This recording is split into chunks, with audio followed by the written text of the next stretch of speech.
नमस्कार दोस्तों, मैं रत्नेश सर आप सभी का स्टडी 91 में स्वागत करता हूं। और कैसे हैं आप सभी? उम्मीद करता हूं आप सभी स्वस्थ होंगे, जहां भी होंगे मस्त होंगे। दोस्तों आज बहुत ही इंपॉर्टेंट टॉपिक लेके आया हूं। जैसा कि आप जानते हैं दोस्तों, आज हम अधिगम से संबंधित विकार से प्रश्न पूछेंगे दोस्तों, जो कि आपके सीटेट यूपी टेट में हमेशा पूछा जाता है। दोस्तों बहुत ही इंपॉर्टेंट सिलसिला है, इसलिए एक बार लाइक और शेयर जरूर कर दीजिएगा। और दोस्तों कल इसी टॉपिक पे बहुत ही अच्छा डिस्कस हुआ था और मैं जानता हूँ मेरे सारे बच्चे बहुत ही अच्छा आंसर देंगे। आइए दोस्तों स्टार्ट करते हैं श्रृंखला, बहुत इंपॉर्टेंट श्रृंखला है। सारे बच्चे एक बार लाइक और शेयर कर दीजिएगा। चलिए दोस्तों, ये आपके स्टडी 91 में दोस्तों कुछ इंफॉर्मेशन दिए गए हैं, बहुत ही इंपॉर्टेंट है दोस्तों। ठीक है, चलिए स्टार्ट करते हैं दोस्तों अपनी श्रृंखला। पहला क्वेश्चन है, कौन सा अधिगम विकलांगता का कारण बन सकता है? कौन सा कारण है जो अधिगम विकलांगता का कारण बन सकता है? सांस्कृतिक विभिन्नता, प्रसव पूर्व दवा का उपयोग, शिक्षक की योग्यता, साथियों द्वारा दिखाई गई उदासीनता।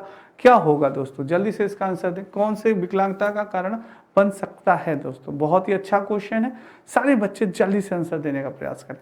तो दोस्तों हमेशा हम जानते हैं कि जो हमारी विकलांगता का कारण होता है, जो हमारे बालक होते हैं, जो हमारे बच्चे होते हैं, आखिर क्यों विकलांग हो जाते हैं दोस्तों? उसका कारण होता है जो प्रसव पूर्व से जो महिलाएं होती हैं दोस्तों, जो महिलाएं होती हैं प्रसव पूर्व से वो क्या खा लेती हैं दोस्तों? कुछ दवाएं खा लेती हैं। तो B is the right answer दोस्तों। प्रसव पूर्व से कुछ वो दवाओं का उपयोग कर लेती हैं, जिसका बुरा प्रभाव दोस्तों, इसका बुरा प्रभाव पड़ता है हमारे बालक पे दोस्तों। क्या होता है? उसके बालक में शारीरिक विकास दोस्तों कभी कभी नहीं हो पाता पूर्ण रूप से। जो उसका शारीरिक विकास होना चाहिए, जो उसकी बॉडी का डेवलपमेंट होना चाहिए, वो नहीं हो पाता, तो वो दिक्कत हो जाती है दोस्तों। ठीक है, तो ये चीज़ है दोस्तों। अधिगम विकलांगता का मेन कारण क्या है? प्रसव पूर्व दवा का उपयोग। B is the right answer. Next चलते हैं। मोटर कौशल में सीखने की विकलांगता को कहा जाता है। मोटर कौशल में सीखने की विकलांगता को क्या कहा जाता है? डिसकैल्कुलिया दोस्तों, डिसलेक्सिया, डिस्फोसिया या डिस्प्रेक्सिया। जो मोटर कौशल है दोस्तों, उसकी विकलांगता को क्या कहा जाएगा? जल्दी से बताएं दोस्तों आप सभी, क्या कहा जाएगा दोस्तों? जल्दी से आंसर दें, गलत नहीं होना चाहिए। मोटर कौशल की बात हो रहा है दोस्तों, जल्दी से। तो मैंने आपको बताया था दोस्तों डिसकैल्कुलिया, डिसकैल्कुलिया दोस्तों, डिसकैल्कुलिया। डिसकैल्कुलिया यानी कि मैंने आपको बताया था ना, कैलकुलिया इन द सेंस कैलकुलेटर। क्या? कैलकुलेटर दोस्तों, कैलकुलेटर इन द सेंस यानी कि कैलकुलेटर का प्रयोग हो रहा है, यानी गणितीय संबंधी विकार। कैसा दोस्तों? गणितीय संबंधी विकार। गणितीय संबंधी विकार यानी कि बालक गणितीय संबंधित विकार से ग्रसित है, वह गणना नहीं कर पा रहा। गणना संबंधित विकार, गणना नहीं कर पा रहा, जोड़ नहीं पा रहा। अगर हम इसे 2+2 दिया तो वो जोड़ नहीं पाएगा, आंसर नहीं दे, तो उससे क्या कहते हैं? डिसकैल्कुलिया कहते हैं। डिसलेक्सिया की बात की जाए, लक्ष्य को क्या पढ़ता है दोस्तों? ट्रिक मैंने आपको बताई थी ना, लक्ष्य लुक्स। लक्ष्य को क्या पढ़ता है? लक्ष्य को बालक क्या पढ़ता है? लुक्स पढ़ता है दोस्तों। लक्ष्य को क्या पढ़ता है? लुक्स पढ़ता है। और ये डिसफाशिया ये तो होगा ही नहीं, तो क्या होगा? डिस्प्रेक्सिया दोस्तों, डी होता है। जो मोटर कौशल है दोस्तों, हमारा मोटर कौशल सीखने की विकलांगता को क्या कहा जाता है? डिस्प्रेक्सिया कहा जाता है दोस्तों। तो D is the right answer. चलिए ये भी आपको क्लियर हो गया।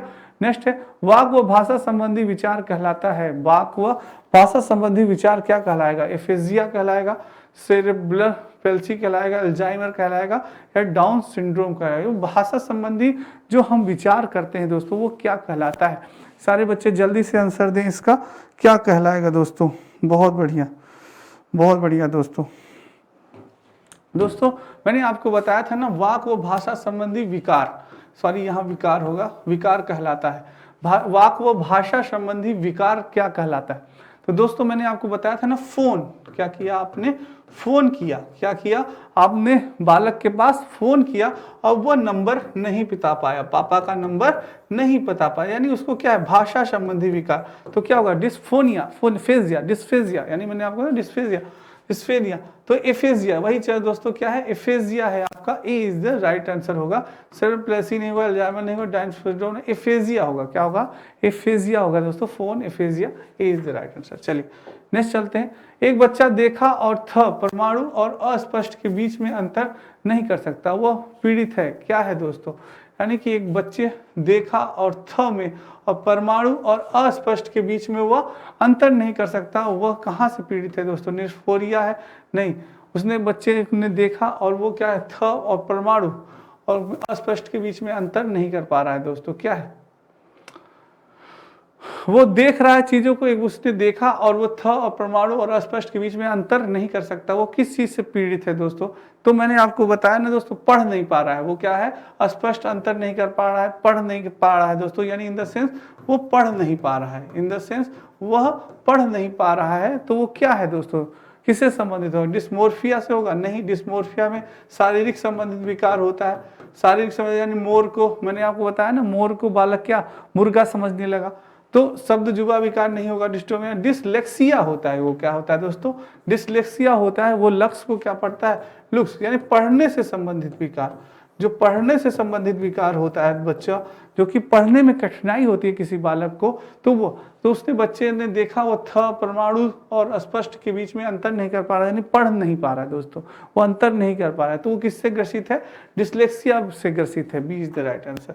नेक्स्ट चलते हैं। डिस्थीमिया है। डिस्थीमिया गंभीर तनाव की अवस्था, पठन विकार की अवस्था, शब्द जम्बलिंग विकार। डिस्थीमिया दोस्तों क्या है?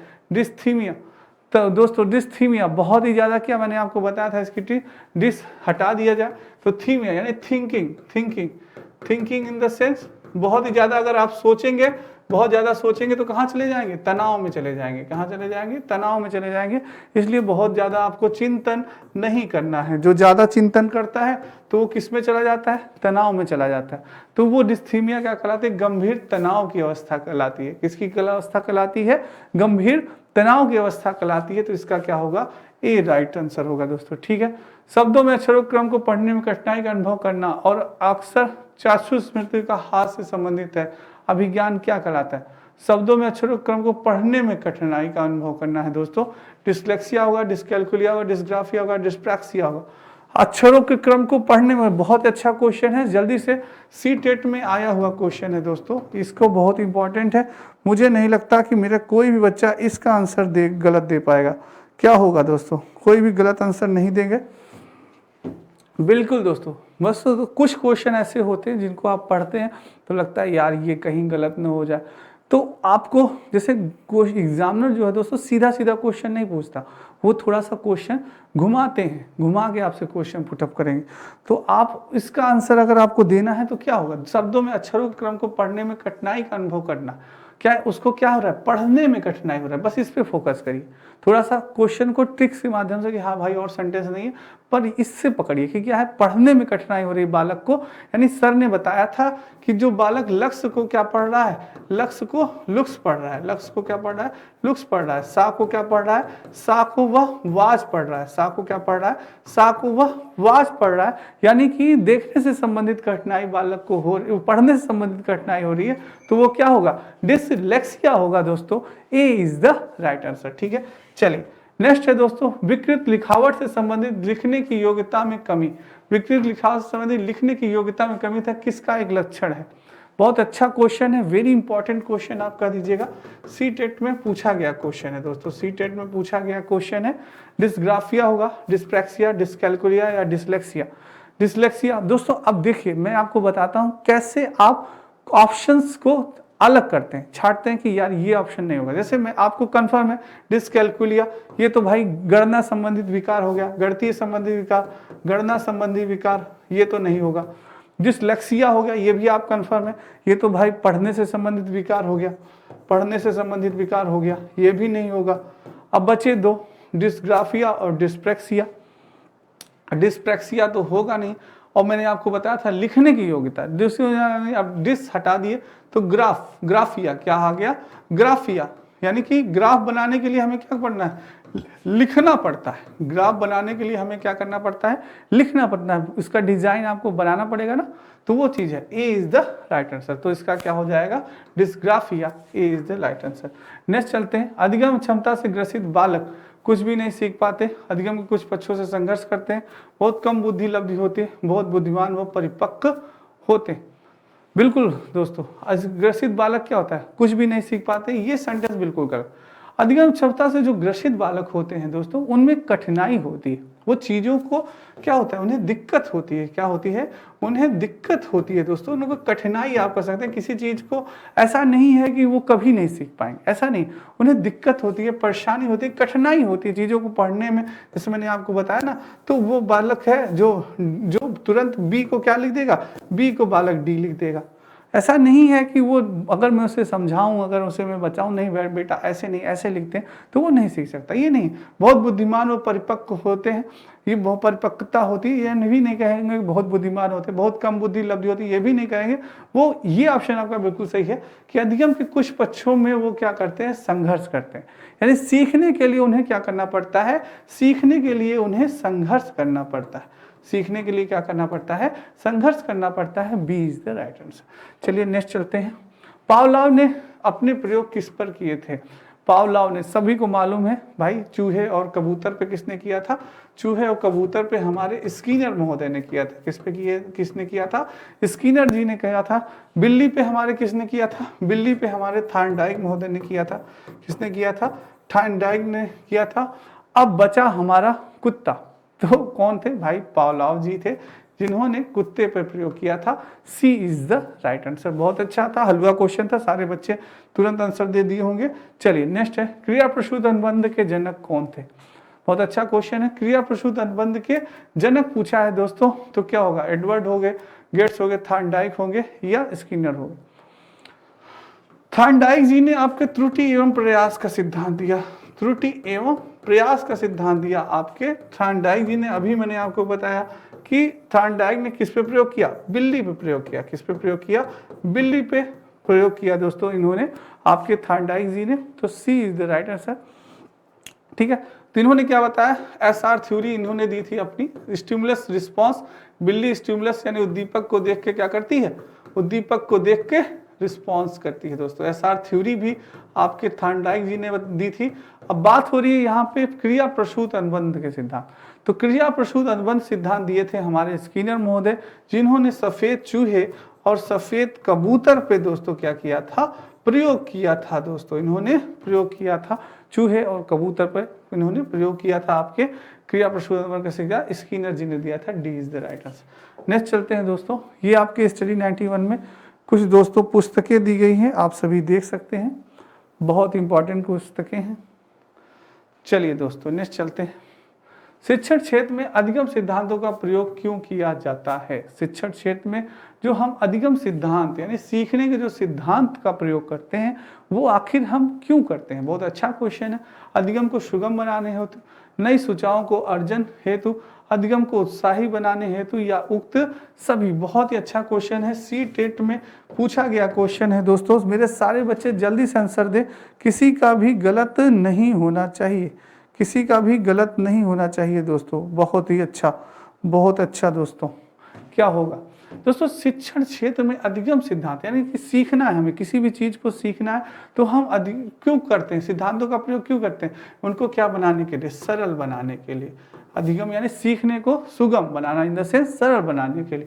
नई सूचनाओं को अर्जित करना, नई सूचनाओं को अर्जित करना। बिल्कुल भाई, हम दोस्तों चीज़ों को जब सीखते हैं तो हमें पता चलता है, अरे यार हाँ, हमने साइकिल चलाना सीखा तो हमें पता चला यार इस प्रकार से साइकिल चलाई जाती है। फिर हमने बाइक चलाना सीखा तो हमें क्या हुआ? नई चीज़ें पता चली, यार बाइक में गियर लगता है, स्किलेटर होता है, क्लच होता है। फिर हमने कार सीखा, तो हमारा ज्ञान क्या रहा? धीरे धीरे हम सूचनाओं को अर्जित कर रहे हैं, बढ़ा। अधिगम को उत्साह बनाते हैं, क्या होता है? सीखने से क्या होता है? आदमी उत्साहित होता है, तो ये चीज भी हो गई।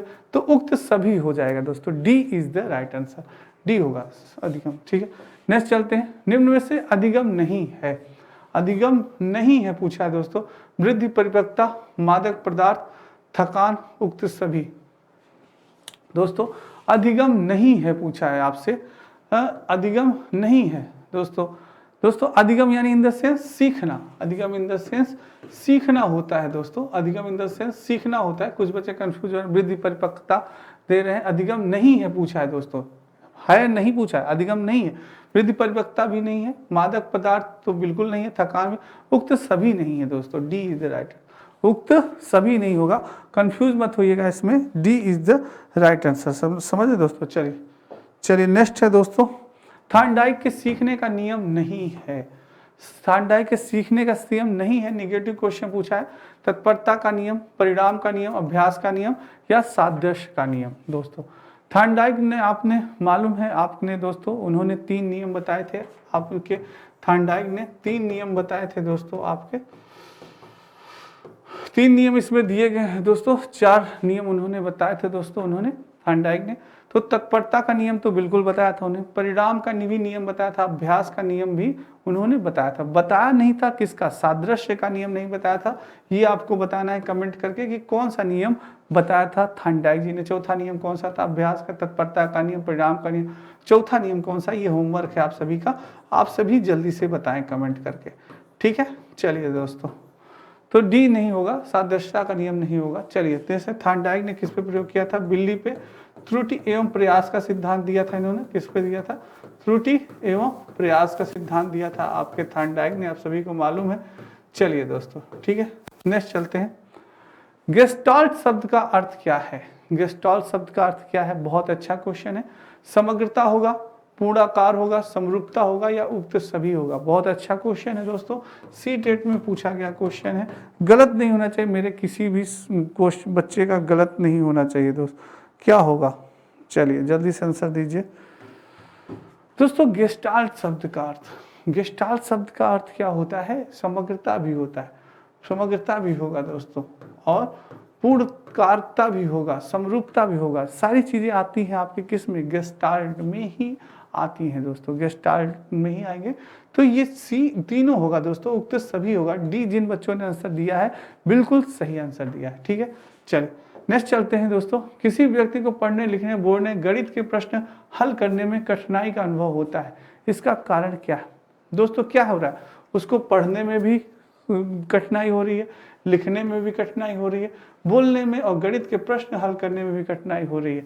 क्या है इसका कारण, क्या है, वह शारीरिक अशक्तता है, मानसिक अशक्तता है, अधिगम अशक्तता है या उक्त सभी होगा। जल्दी से सभी बच्चे इसका आंसर देने का प्रयास करें कि उसके अंदर क्या कमी है दोस्तों।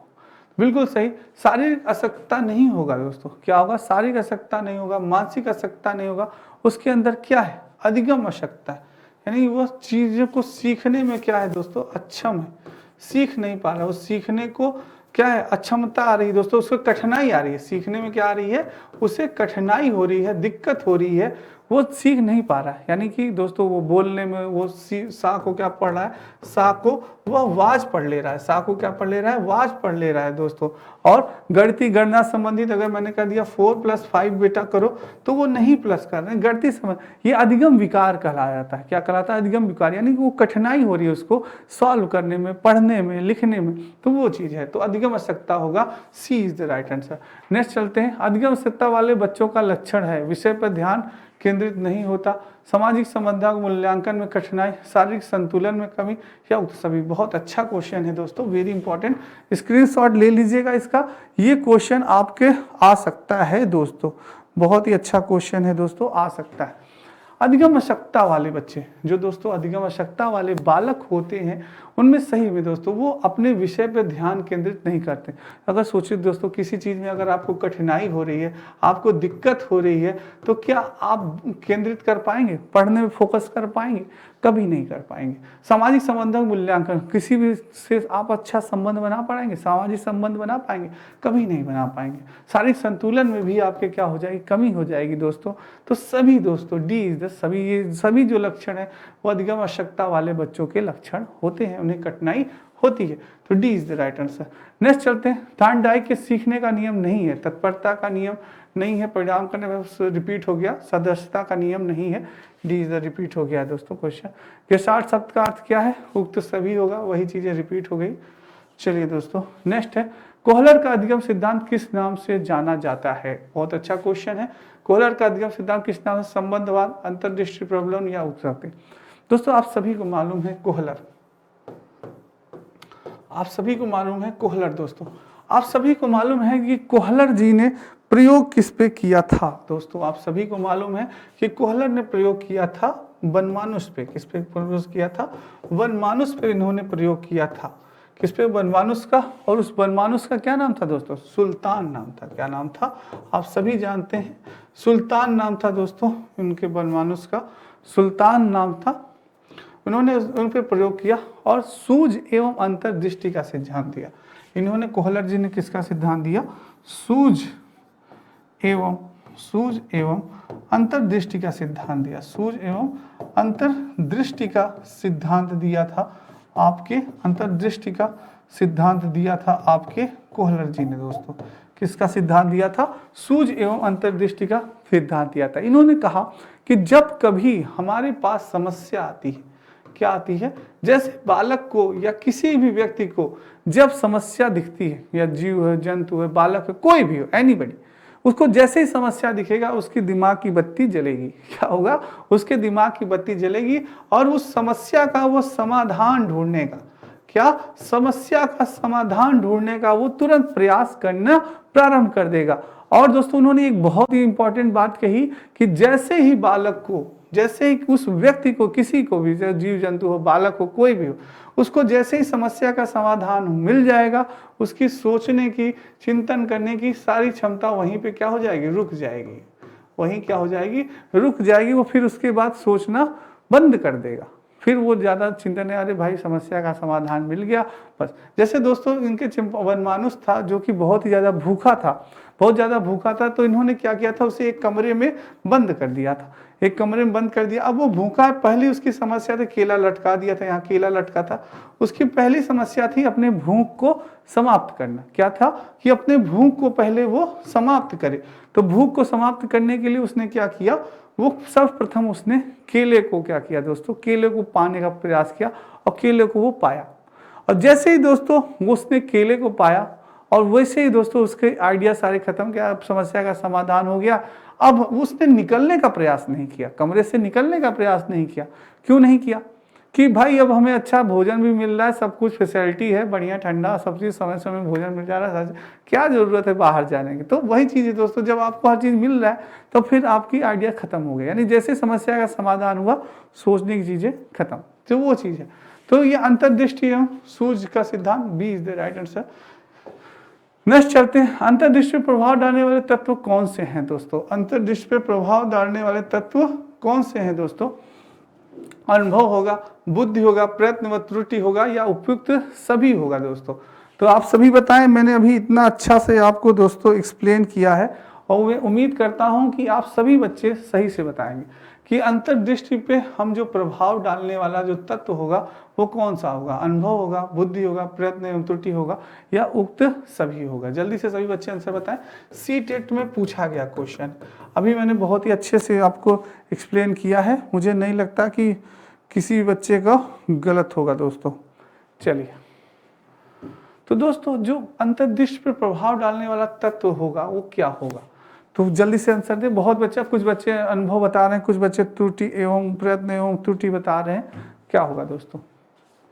अनुभव पे जो दोस्तों हमारे अंतर्दृष्टि पे जो क्या है, अंतर्दृष्टि पे जो प्रभाव डालना है दोस्तों, तो वाला तत्व कौन सा? दोस्तों अनुभव से भी हम क्या करते हैं? सीखते हैं। अनुभव से भी हम क्या करते हैं? सीखते हैं। दोस्तों जब हम किसी भी मैथ का जब क्वेश्चन सॉल्व करते हैं दोस्तों, किसी भी टॉपिक का, जैसे मान लीजिए हम प्रॉफिट एंड लॉस सॉल्व कर रहे हैं, तो दोस्तों हमें क्या होता है, जैसे जैसे प्रॉफिट लॉस हमने क्वेश्चंस काफ़ी सॉल्व करना हमने स्टार्ट कर दिया, हम बहुत ज़्यादा क्वेश्चन सॉल्व कर रहे हैं, तो दोस्तों फिर क्या हुआ, हमें अनुभव मिल गया कि हमें कौन से प्रॉफिट लॉस में ट्रिक लगानी है।